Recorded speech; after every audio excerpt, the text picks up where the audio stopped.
Makom kedudukan seorang hamba. Part 1. Orang bisa bergerak dalam satu tempat ke tempat yang lain dalam sekedipan mata, disebut toyul ardi, atau melipat bumi, sehingga mampu menempuh jarak kutub selatan ke kutub utara dengan cepat. Itu adalah kekeramatan, karomah. Sama juga orang bisa menyelesaikan sesuatu yang banyak dengan waktu yang pendek, bisa melintas 3 tahun dalam 3 detik, atau hatam Quran 7 kali dalam 1 hari. Hal itu dinamakan toyul wakti atau melipat waktu. Karomah kekeramatan begitu mencengangkan bagi kebanyakan orang awam. Dan selalu menghubungkan bahwa yang bisa melakukan hal seperti itu adalah para waliullah, padahal iblis juga bisa terbang dari satu sisi jagat ke sisi jagat yang lain dalam sekejap mata, juga menempuh waktu yang panjang dengan masa yang pendek. Tapi iblis bukan walinya Allah. Kekeramatan dan kelebihan yang horikul adat itu bukan menunjukkan keunggulan kedudukan makom seseorang di sisi Allah. Contohnya Rasulullah SAW pernah Isra, Mi'raj dan menempuh ke langit sampai Sidratul Muntaha, langit paling ujung, dalam 1 malam saja. Tapi beliau ketika hijrah tidak memakai cara itu, beliau berjalan biasa sebagaimana manusia, padahal waktu itu saat genting dikejar oleh orang kafir mau dibunuh. Tapi Rasulullah SAW tetap berjalan biasa, melewati padang pasir yang panas dengan jalan kaki. Ditempuh ujian dan perjalanan dengan sabar, padahal Rasulullah SAW itu seutama-utamanya manusia, dan Rasulullah itu suri tauladan yang paling baik. Jadi tanda seseorang melebihi kekeramatan atau karomah itu bukan menunjukkan tingginya makom kedudukan orang itu di sisi Allah. Part 2. Dalam proses perjalanan itu di dalamnya ada ujian, ada berbagai rintangan. Itu adalah untuk menempa manusia, agar sabar. Dalam sabar ada pahala besar. Dengan sabar orang itu menjadikan kedudukannya makin dengan Allah, karena Allah itu beserta orang yang sabar. Jika tidak ada ujian bala bencana, maka kesabaran itu tak ada. Juga di dalamnya ada ketawakalan, dan dalam ketawakalan itu ada rahasia, yaitu tanggungan Allah. Agar orang itu bisa membaca dan bisa melihat bagaimana caranya Allah itu memberikan tanggungan kepada kebutuhan kita, itu tak terjadi kalau tak adanya bala, bencana, ujian yang datang menimpa seseorang sehingga kemudian orang yang ditimpa bertawakal kepada Allah, berserah diri pada Allah. Lalu baru tanggungan Allah itu akan terlihat, dan setelah kita melihat maka akan timbul rasa syukur. Jadi apa yang menimpa manusia itu cara Allah mendidik kita ke berbagai makom dan kedudukan kewalian, makom kedudukan di sisi Allah. Jadi bukan orang yang banyak kekeramatannya itu menunjukkan makom kedudukan orang itu tinggi di sisi Allah. Ya memang karomah, kekeramatan itu menunjukkan kemuliaan orang itu di sisi Allah. Tapi Allah lebih menekankan kemuliaan atau makom kedudukan orang itu tinggi di sisi Allah itu lebih bisa dilihat dari bagaimana ruhani orang itu ketika ditimpa bala tentara bencana, adakah rasa takut dan khawatir.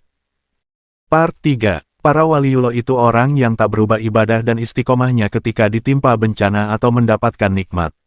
Kejadian di dunia seisinya ini, entah meninggalnya anak, larinya istri, hilangnya harta benda, atau mendapat lotre triliunan itu sama sekali tak mengubah hatinya.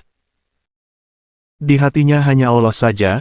Ketika ditimpa susah, maka tak ada kekhawatiran, hatinya tetap bersyukur dan ridho terhadap apa saja yang Allah kehendaki. Hatinya lapang dada menerima takdir yang membawa dirinya.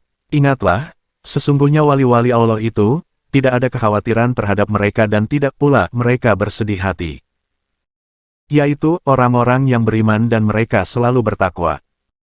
Bagi mereka berita gembira di dalam kehidupan di dunia dan dalam kehidupan di akhirat. Tidak ada perubahan bagi kalimat-kalimat janji-janji Allah. Yang demikian itu adalah kemenangan yang besar. Yunus 62-64. Rasulullah SAW bersabda, sesungguhnya di antara hamba Allah ada sekelompok manusia yang bukan nabi dan bukan syuhada. Mereka dikelilingi oleh para nabi dan syuhada di hari kiamat karena kedudukannya di sisi Allah.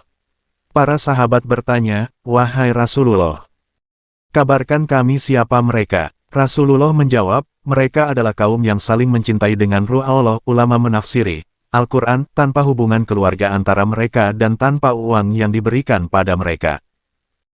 Demi Allah, sungguh wajah mereka adalah cahaya dan mereka di atas cahaya. Mereka tidak takut saat manusia ketakutan. Mereka tidak susah saat semua manusia diterpa kesusahan. Lalu Rasulullah membaca, ingatlah, sesungguhnya wali-wali Allah itu. Tidak ada kekhawatiran terhadap mereka dan tidak pula mereka bersedih hati. Hari Abu Dawud nomor 3527 dari Umar bin Khattab. Jadi di samping para waliullah itu adalah orang yang hatinya tak terpengaruh dengan gonjang-ganjingnya dunia, mereka juga adalah orang yang mencintai muslim lain. Tak rela muslim lain itu jatuh dalam jurang kesengsaraan, jatuh dalam neraka, mereka mencintai muslim lain bukan karena uang atau harta benda atau hubungan saudara, tak susah ketika BBM naik harga, tak takut ketika terjadi apa saja, karena yakin dengan tanggungan Allah. Hatinya adem ayem.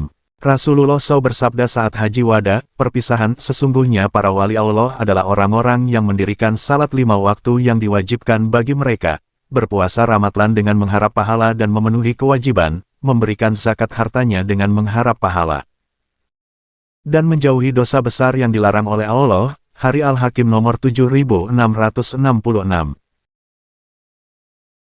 Dalam hadis qudsi Rasulullah bersabda, sesungguhnya Allah berfirman, barang siapa yang memusuhi seorang wali maka aku mengizinkan berperang. Tidak ada yang seorang hamba yang mendekatkan diri kepadaku yang lebih aku cintai daripada hal-hal yang telah aku wajibkan kepadanya. Dan hambaku tiada berhenti mendekatkan diri kepadaku dengan ibadah sunnah hingga aku mencintainya. Jika aku mencintainya maka aku menjadi pendengarannya, penglihatannya, tangan yang dipukulnya, langkah kakinya. Dan jika ia meminta maka sungguh aku kabulkan, dan jika ia berlindung kepadaku, niscaya aku lindungi. Hari Al-Bukhari.